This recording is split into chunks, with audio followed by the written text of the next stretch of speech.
Hi guys, welcome to my YouTube channel. ये matrix का board model important board model question है। ये chapter transpose of matrix है।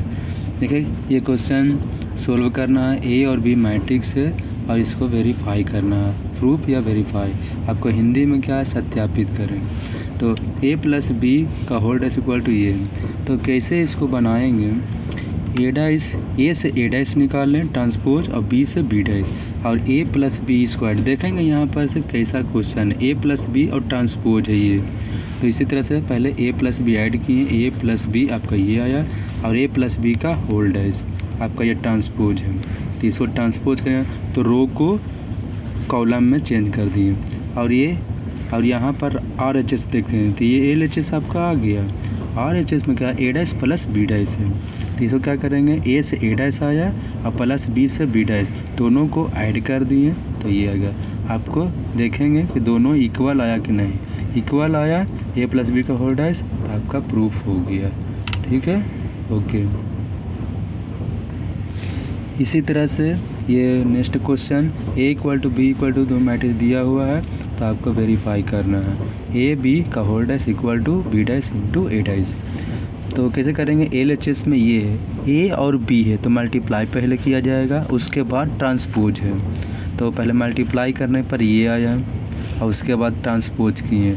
तो सारा रो को चेंज कर देंगे कॉलम में। ठीक है, ये रो है तो चेंज कर दी। तो आपका ए बी का होल डैश आ गया। अब हमको राइट साइड देखते हैं, B dash into A dash है, यानी बी का ट्रांसपोज और ए का ट्रांसपोज और उसके बाद मल्टीप्लाई करेंगे। तो ए डैश का ट्रांसपोज ये हो गया, ए का ट्रांसपोज। अब बी से बी डैश आ गया तो ये बी का ट्रांसपोज हो गया। देखिए बी है ये, तो इसका ये ट्रांसपोज हो गया। ठीक है, रो से कॉलम और फिर ये दोनों को मल्टीप्लाई करेंगे तो B dash into A dash. तो बी डैश का वैल्यू ये है और ए डैश का वैल्यू ये है। मल्टीप्लाई किए तो आपका ये पार्ट आया, तो ये आपका प्रूफ हो गया। देखेंगे कि आपका ये एल एच एस और आर एच एस बराबर आ गया। देखिए ये इसका वैल्यू और इसका वैल्यू दोनों इक्वल। ठीक है, okay. Next question, A equal to आपका ये दिया हुआ है और आपको वेरीफाई करना है A dash into A equal to I. ये identity matrix, unit matrix I. तो आपको कैसे करना है, देखेंगे ए डैश इंटू ए निकालना है। तो ए का वैल्यू ये है, ए डैश इससे आ गया और उसके बाद ए डैश इंटू ए मल्टीप्लाई किए। जो प्रोसेस होता है वो कर लिए। ये आपको ट्रिगो अप्लाई करना है यहाँ पे। कॉस ये मल्टीप्लाई किए तो ये आया, तो मल्टीप्लाई करना है कॉस स्क्वायर अल्फा और इससे यह हुआ तो माइनस यहाँ पर आया। ये आपका फॉर्मूला हो गया, ये इसका वैल्यू 1। अब ये वाला कैंसिल हो गया 0 और इसका भी कैंसिल हो गया।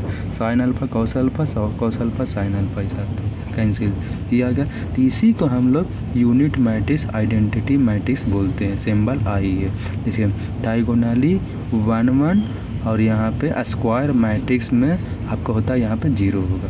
तो देखिए, तो आपका ए डैश इंटू ए का वैल्यू ये आया, इसी को हम लोग आई बोलते हैं। तो प्रूफ हो गया। ठीक है, ओके। इसी तरह से नेक्स्ट क्वेश्चन आपको ये सो दैट करना है, ए इज ए सिमेट्रिक मैट्रिक्स आपको प्रूव करना है। तो आपको हिंदी में भी दिया गया कि साबित करें कि अवयव ये है। तो सिमेट्रिक मैट्रिक्स का होता है सममित अवयव। तो आपको कैसे पता चलेगा सममित अवयव में सिमेट्रिक मैट्रिक्स है कि स्क्यू सिमेट्रिक मैट्रिक्स है। देखो दोनों क्वेश्चन आपको यहाँ पर दिया गया है। तो ए इक्वल टू आपका ये क्वेश्चन है, मैट्रिक्स है। तो सिमेट्रिक क्या होता है, ए डैश इक्वल टू ए लाना। तो आपका ये सिमेट्रिक मैट्रिक्स है। तो ए इक्वल टू इसको ट्रांसपोज किए तो ये आया। तो ये जो वैल्यू है आपका ए मैट्रिक्स ही है, तो इसीलिए इसके जगह पर आपका वैल्यू ए आ गया। तो ए डैश इक्वल टू ए आया, इसीलिए ये क्या हो गया, सिमेट्रिक मैट्रिक्स हो गया। ये आपका प्रूफ हो गया। इसी तरह से आगे तो यह लैंग्वेज लिख दिए, hence A is symmetric matrix, proof हो गया। नेक्स्ट क्वेश्चन क्या है, so that matrix A equal to skew symmetric matrix. तो हिंदी में भी देते हैं, कुछ लोग हिंदी मीडियम में पढ़ते हैं इसीलिए हिंदी दिया गया है। और यहाँ पे ए इक्वल टू आपका ये मैट्रिक्स आपको दिया हुआ है ए, तो इससे ए डैश निकाल लेंगे। ए डैश निकाल के इसमें क्या करेंगे, स्क्यू सिमेट्रिक रहेगा तो आपको ये इसमें कॉमन लेना होगा, कॉमन ले लीजिएगा तो आपका बन जाएगा। तो कॉमन ले लिए तो सारा एलिमेंट से कॉमन हो गया, और ये वैल्यू जो आया है ये मैट्रिक्स आपका ये ए मैट्रिक्स ही है ना, देखिए इसीलिए इसके जगह पर क्या हो गया, इक्वल में माइनस है पहले से, अब ए आ गया, ये हो गया। तो ये क्या आ गया वैल्यू, ए इक्वल टू यहाँ पे ये ए डैश इक्वल टू माइनस ए, तो ए डैश इक्वल टू माइनस ए आया, तो इसका मतलब ये स्क्यू सिमेट्रिक है, ये आपका प्रॉपर्टी में भी होता है, इसीलिए A dash equal to minus A skew symmetric, तो ये प्रूफ हो गया। इसी तरह से हम लोग बनाते हैं सिमेट्रिक मैट्रिक्स। ऐसे अगर कोई भी क्वेश्चन ऐसा रहेगा, अगर दो मैट्रिक्स भी रहेगा ए प्लस बी का होल डैश, अगर ऐसा रहेगा कोई भी टाइप का, तो आपको इसी तरह से बनाना होगा। ए प्लस बी रहेगा, ए माइनस बी का सिमेट्रिक बोलेगा, स्क्यू सिमेट्रिक बोलेगा, सब रूल बनाने का ये होता है, ठीक है।